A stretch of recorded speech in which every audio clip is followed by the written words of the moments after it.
You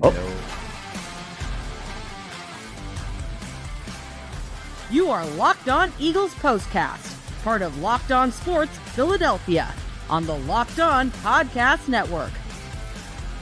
Your team every day. Wild card weekend has not been real wild, but it is the Locked On Eagles postcast. Jason Myrtetus, Harry Mayes, and, well, it's brought to you, of course, by FanDuel. You can start the season with a big return on FanDuel. New customers get that $5 bet. You'll get $250 in bonus bets if you win it or lose a $5 bet. Visit FanDuel.com to get started. A lot to react to. It really wasn't the most aesthetically pleasing football game to watch, Harry. It's a win, and maybe the D kind of pulled them through when they needed it because the offense, as Hurts returned, looked a little rusty. Yeah, they didn't really get a lot going on with the wide receivers. A.J. Brown with very few targets. He's reading a book on the sideline. Which, what was that? I think that was to send a message because he knows he's on camera. I mean, that's like a T.O. move from back in the like something that T.O. probably is watching that. Man, why didn't I think of that? Yep. But they didn't. They really didn't need all that today because they set the tone with special teams right out of the gate. And we talked about this in the tease. Oren Burks, of all guys, and Jeremiah Trotter Jr. come up with a huge play on the opening kickoff because, the Eagles always love to defer, and this gave them an extra possession when you didn't think you'd have one. They end up scoring the touchdown and immediately, just sort of setting the tone. They played so much more physical than the Green Bay Packers today. They hit hard on every play on defense, man. I mean, there's Packers just dropping like flies left and right. And there were no dirty plays. It was just hard physical football. And I thought that was one of my overlying, tenets of this game is I just noticed that. They just played really hard, really fast, and aggressive on defense and special teams. And really, frankly, that's all they needed. They didn't even need a huge game from Saquon Barkley. He played great, but he didn't. He slid on the final minute there where he could have taken one to the house. And he didn't need to. But outside of maybe that play, he was just okay. He was good. He was good enough. Solid. Goddard was really good tonight. He might have had his best game of the year. Yeah, he went beast mode on that touchdown. That was ridiculous. And he made a couple other plays, but the one on the touchdown where he's matched up. Green Bay blitzed like everybody on the inside, and they had one-on-one out on the boundary, and he has Valentine on him, who's way undersized with him. I mean, any cornerback is undersized with him. But not only does he make the play, he stiff arms him like two and a half times, and just bullied him into the end zone. And I thought, it's awesome. He did. He would have that was bullying. It was just a bigger, stronger guy saying, "You're not going to stop me, dude. You're not stopping me." Yeah. All said and done, Barkley on the day though, 25 for 119. Yeah. Very good day. I mean, he could have really ran it up there. That would have been like a 65-yard touchdown. Oh yeah. I like that he didn't do it. I know Me some too. people will go, you should just run that in, But no, it's a good sportsmanship move. So he ends up with 4.8 average, which is probably lower than he's had most times this season. He didn't have the big homer. He had one 17-yard run. But the offense is concerning going into next week. It didn't bite him this week, and we'll see who the opponent is. But, what'd you think of Hurts coming back into the lineup? I mean, he had 39 yards with about 4 minutes left in the third quarter. Yeah, I mean, I wasn't impressed, but I didn't really have any expectation. I just, was glad that he was on the field because, with can you imagine them having to play that game with Pickett or McKee? Yeah. I mean, a lot of people think Tanner McKee is like. Oh yeah, I know. That's the way we always get in this town over the years. The course we fall in love really quick. My lifetime, we fall in love with second and third string quarterbacks that come in and have a nice game.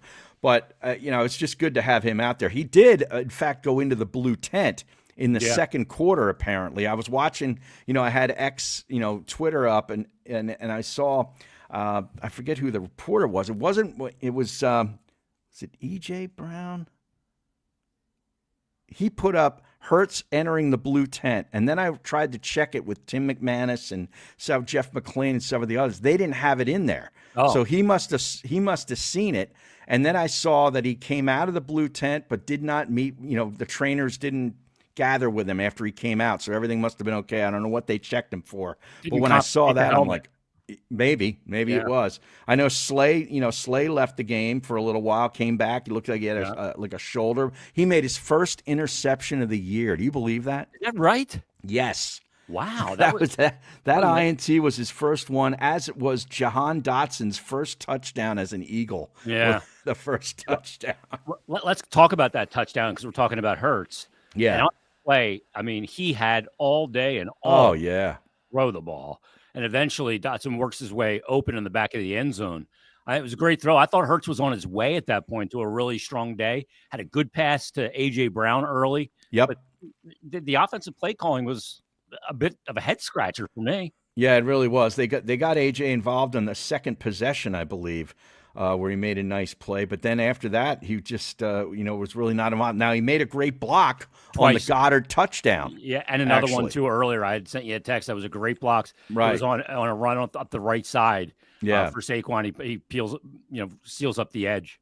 Yeah, so he was involved in the game, not as the pass catcher, but it's good to see that he's still mentally in the game to play for his teammates. That's a really good sign. I thought, Brady, who I really thought has done a much better job the end of the season than he did at the beginning when he started. He made a great comment. There's a difference between stars and champions. Yeah. That was after he made the block on the Goddard touchdown. It's like, we got stars all over this league.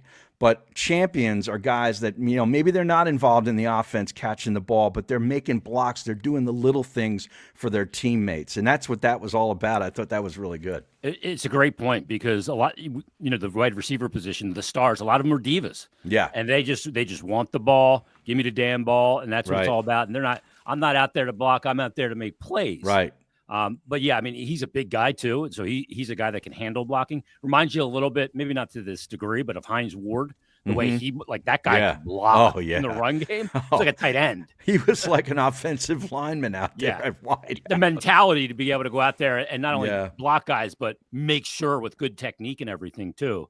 Yeah. But I was glad to see that. But it's a little bit of a head scratcher when he only gets 3 targets in a game.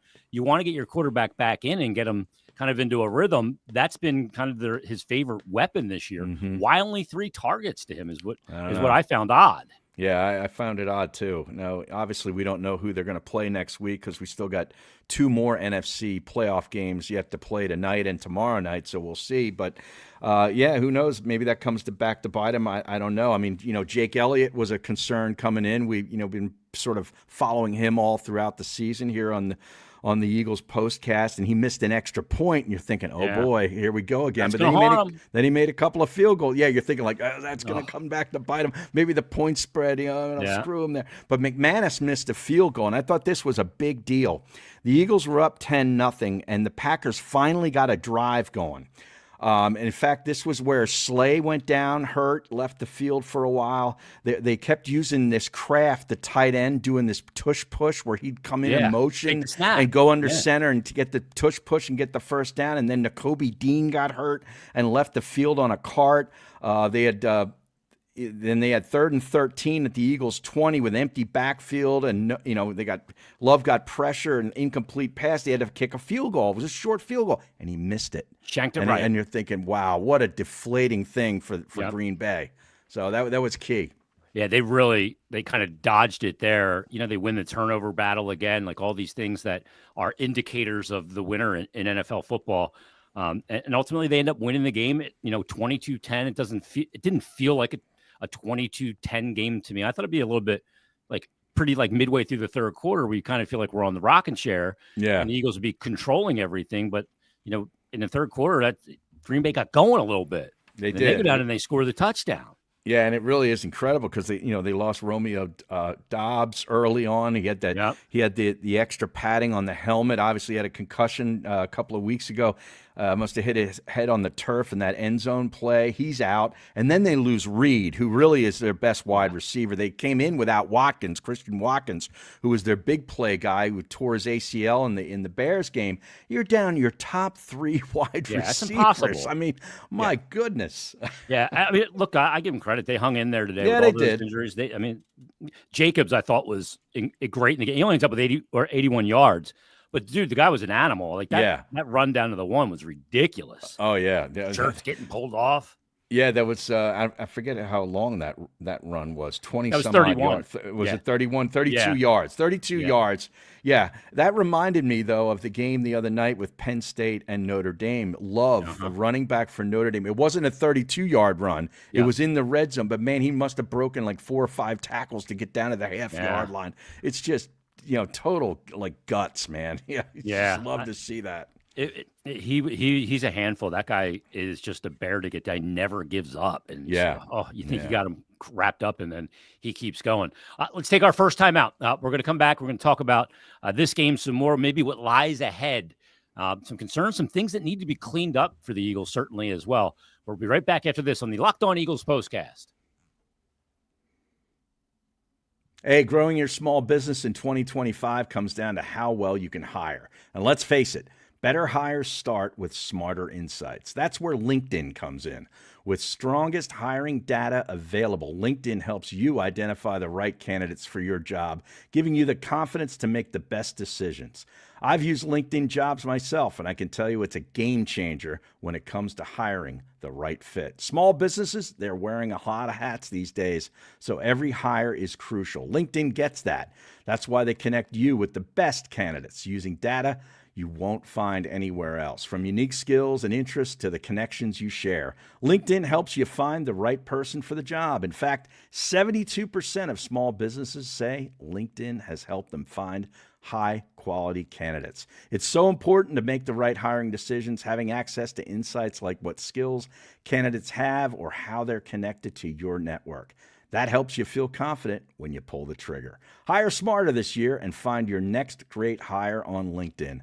Post your job for free at linkedin.com/lockedonnfl. That's linkedin.com/lockedonnfl to post your job for free. Terms and conditions apply. Let me tell you about Prize Picks. Playoff time, all great time. If you're like me and everybody else, we love football. You want to make the most of these final weeks of football action before we go into football withdrawal. That's where Prize Picks comes in. If you like football, love football, and want a chance at real money while watching the games, Prize Picks is a great place for you to be. It's the best way to turn your sports opinions into cash with daily fantasy player projections. Now, at Prize Picks, you simply pick more or less on player stats. This is like making money for dummies like me, like total passing yards or rushing touchdowns, or for a shot to win up to 1,000 times your money. Well, that's a good deal. You can make your picks in less than 60 seconds, and whether you're looking for a flex play or a boost your payout, you want to cash out quickly, Prize Picks has got you covered there as well. Over 10 million members and billions of winnings. It's clear people are loving Prize Picks, and I know you will too. I've been playing for a while now. Taco Tuesday discounts. Jared Goff, how's he going to do in next week's playoff? You got to look at it all. Saquon Barkley's a guy. Is he going to have more than one touchdown? What's his yardage totals? There's a special offer for Locked On NFL listeners. Download the app today and use the code Locked On NFL. And you get $50 instantly after you play your first $5 lineup. That's Prize Picks. Run your game.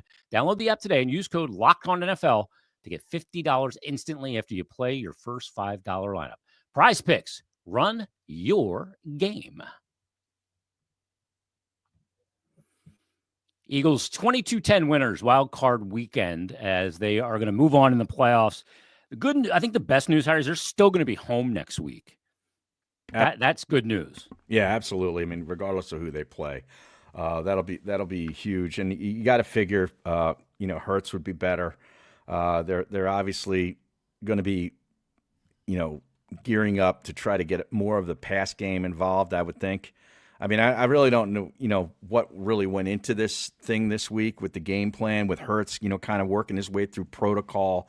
You'd obviously were going to lean on, the run game and your defense, and they did that, and, they can do that. That luxury that. They got the best defense in the league, arguably. But, I tell you, with all these injuries that Green Bay had, and some of it was a real credit to how hard the Eagles hit. Yeah. Like they took that guard out, who was their best offensive lineman early in the game, okay, with a hard hit. But I think it might have been Nakobe Dean that came up and smacked him right on the shoulder. And right on the ball. Right on the top of the shoulder pad. And you could see that he was just like done. And when they brought in one guy for a while, then they had to take him out, brought in another guy, and both of these guys got called for penalties. Yeah. You're down to your third string guard, okay, and your top 3 wide receivers are all out. Good luck. Yeah. But a lot of that, I got to credit the Eagles because they just played more physical. There was a physicality to this team right out of the get-go. With all the guys going down, it reminded me at one point of the body bag game. How many of their guys they're gonna have to fly them home on like MASH helicopters? Yeah. Like what is going on? They're just, but that's a testament to the guys just playing the game at a breakneck speed, power. There was one play I think it was early fourth quarter where Love throws a little flank pass out to the left, and the 3 Eagles just swarmed around them. I was like, oh man, they're just on the ball. This is Vic Fangio, I'll tell you, he's been unbelievable, and the defense is why they win this game today. Yeah. The offense. Do you think the offense, Harry? Let me ask you why you think it looked like it did, in particular for Hurts. Was it rust? Was it Green Bay taking away the option of A.J. Brown and with good coverage, or was it something else? Him just not taking snaps and not getting into practice till Wednesday after being out a few weeks. Got to be part of it. I think it was all of the above too. I mean, obviously, if you come in here and you're Green Bay with all the weaponry that the Eagles have, you're going to have to make a decision. Are we going to, who are we going to try to take away on the outside? It's going to be you're going to try to take away A.J. Brown. Yeah. Now I don't look at the all 22. I didn't see the game from above. Were they bracketing him? Were they doubling him? I don't know. Just watching it on Fox, but that would be a strategy because. But then Goddard made a couple of plays. You know what I mean? Like you take this guy away, it's going to limit your coverage on another guy. And Devontae Smith had a catch or two that ended up being pretty big as well. But I think rust has to be part of it. I mean, your concussion protocol for a week and a half, whatever it was, and you didn't play for a while. You're going to be a little slow maybe on the draw. I don't know, but they won the game. It doesn't. We all sit here and say, well, this didn't look good or this didn't look good. You won a game by 12. Yeah. Okay. It's survive and advance. It's not a beauty contest. Yeah. It doesn't have to be perfect. You're right. No, it's not. Maybe they use this week. This is the week that he gets in, knocks off the rust, and then next week he's going to be playing it at full steam. Yeah, I'd like to see them. I feel like they don't try and stretch the field over the top enough with Devontae Smith to just the double move, get down the field, set that up with the run where you get everybody coming, towards the line of scrimmage a little bit, and then double move a guy and go over the top. Maybe they feel like they didn't need to do that in this game. That's something. I mean, next week's going to be a whole different ballgame. We don't even know who it's against yet. Right. But I got to feel like if the offense performs like they did this week and is play called like they did this week, it's going to be a lot more difficult next week to come out because, the opponent's going to be better. Yeah, it probably will be. You're not healthier, probably. You're not up against the 7th seed. You're going to be up against most likely a better team. But a big series of plays when they were up 19-10. In the fourth quarter, it was 3rd and 3 at the Green Bay 41. Packers had the ball, and Jacobs had to come out of the game. You saw him on the sideline, sort of on one knee, banged up, trying to walk it off or whatever. And the Eagles stuffed Wilson, the other running back, on 3rd and 3. So it's 4th and 3. They got to go for it. They're at their own 41. Jacobs isn't on the field, and Love tried to throw to the barrier to Heath. It would have been a first down. He was beyond the sticks, but his foot was out of bounds. Yeah, clearly. And, obviously this is your 5th, 6th wide receiver, whatever. And that was a huge play in the game. And turnover on downs. Yeah, to not get his foot down there. Yeah. Some of their play calling I was a little surprised by in the game too. Mm-hmm. Some of their decisions at certain parts. I mean, at the end they were down multiple scores, so they had to go for it, right? Right. But that team just didn't have enough juice to stay in this game today. They just didn't. What's it called? Go ahead. You got a thought on that? No, go ahead. Oh, okay. Kenneth Gainwell. A couple nice runs for Gainwell. It's a first down. I thought he was decent in the ball game. He's a nice change-up back for the Eagles. Yeah. When you look at who would be kind of your player of the game on the defensive side, who are you going with? Boy, defensive side. Man, Nolan Smith made a huge sack early in the game on 3rd and 2 for a 14-yard loss. And I just thought that was a big play emotionally in the game. Your boy Zach Bond made a couple of plays. Isaiah Rodgers came in place of Slay and made a play. Yeah, I mean, it was kind of, my guy Jalen Carter, batted down a ball at the line of scrimmage on a receiver that was wide open. Had they been able to, connect on that play, I kind of thought it was, sort of a group effort, really. Really, the MVP of the game though for the Eagles, even though the offense was not aesthetically pleasing, was Goddard. Yeah, right, no doubt. He was the difference maker. It was the best game easily this year. Do you think it was his best game he's ever had as an Eagle?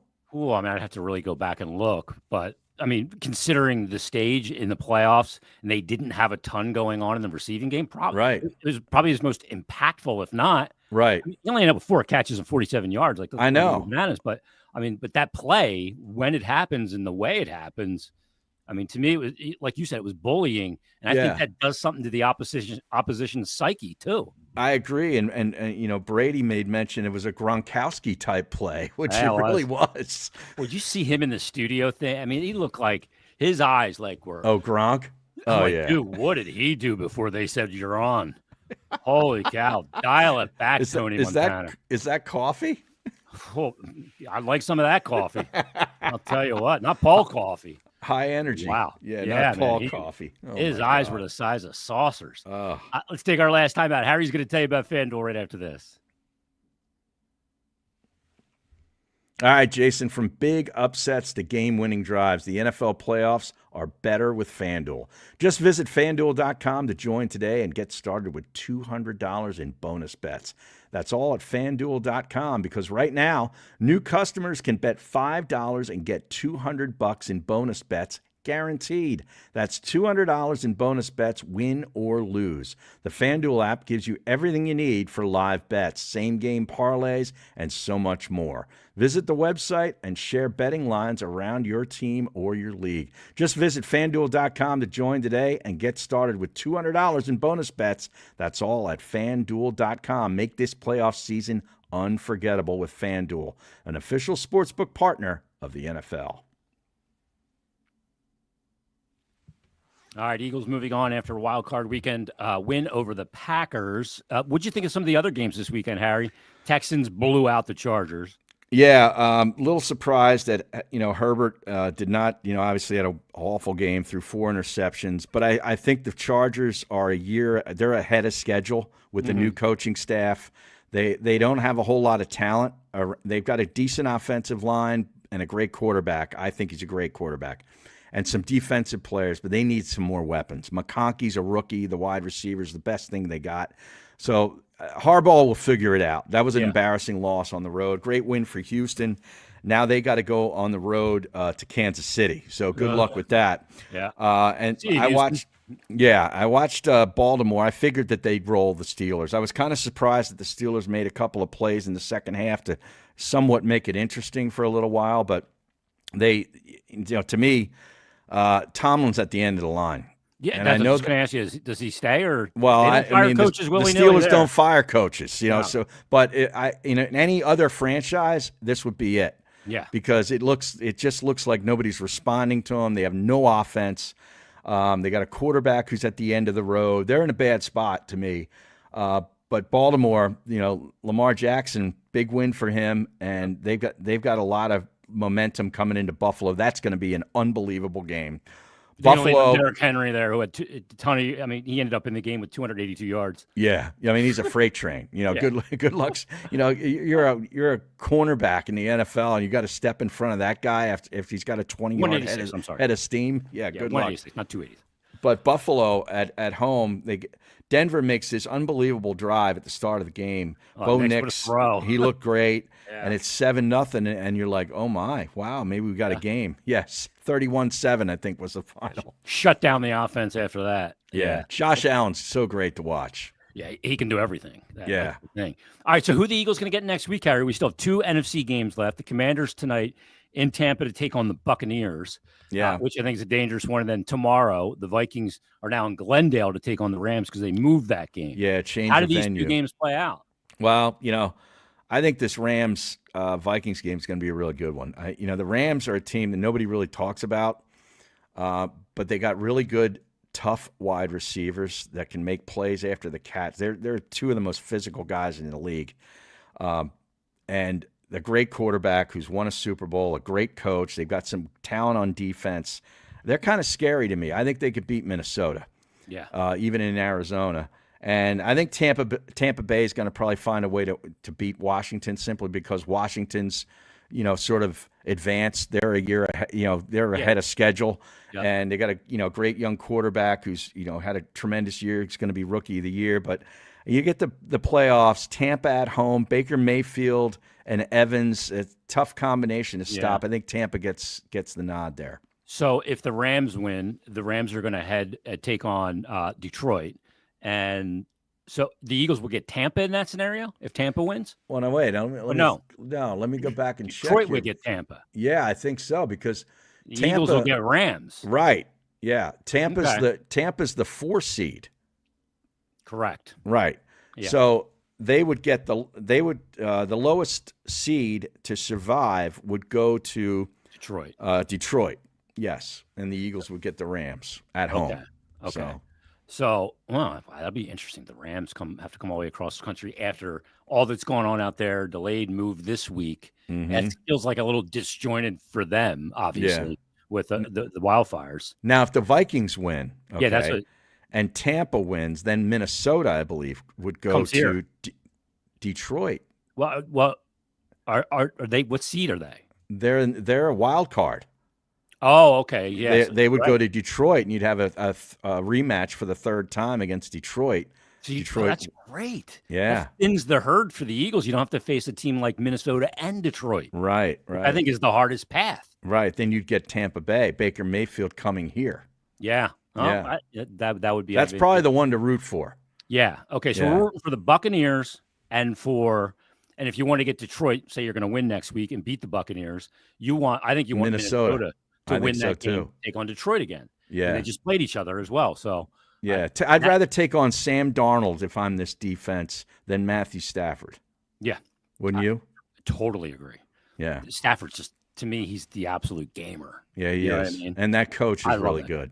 Yeah, I agree. So, as the plot thickens here in the wild card weekend, I didn't think it was the greatest weekend of football. It wasn't the wildest of wild card weekends, but we'll take it. The Eagles move on. And now we got Notre Dame and Ohio State and now what happened to your boys? You've gotten them through this 28 minutes and you haven't said one word about Penn State. I'm stunned at Alar's performance, and I'm stunned at the throw over the middle in that spot. Yeah, Aller was terrible. Come on. Yeah. You can't do that there. And I felt so good at points in that game too. And then I know. It's just the typical lament of the Penn Stater. It's like you want to be cream of the crop, but you're just a little below it. Well, it was also that first drive where they were rolling down there. They're in the red zone. Yeah. And then they ran a couple of plays that were very similar to the plays they ran against Ohio State weeks ago at home where they got stuffed at the goal line. Yep. Where they put that tackle out wide and they drag him in. And they did that twice, got nothing. And then Aller has Singleton open at the goal line and underthrows him, which would have been an easy touchdown. They end up having to settle for 3 points. That was enormous. Yeah, he'd have walked from the get-go. Yep. All right, that's enough of the Penn State. We'll be back next week for Eagles Postcast Week 2 divisional round. Thanks for making the Locked On Eagles Postcast for your first listen today. Now for your second, go find the new Locked On NFL Now with 2 shows every day. Madman Tyler Rowland kicks off your morning with a double shot of NFL espresso, and then stop by the barbershop with Tony Wiggins for some real NFL talk. Find Locked On NFL on YouTube or wherever you listen to podcasts, and we will be there as well. And do yourself a favor. If you're on YouTube right now, give a smash to that like button and hit the notification bell as well. We'll be back next week on the Locked On Eagles Postcast.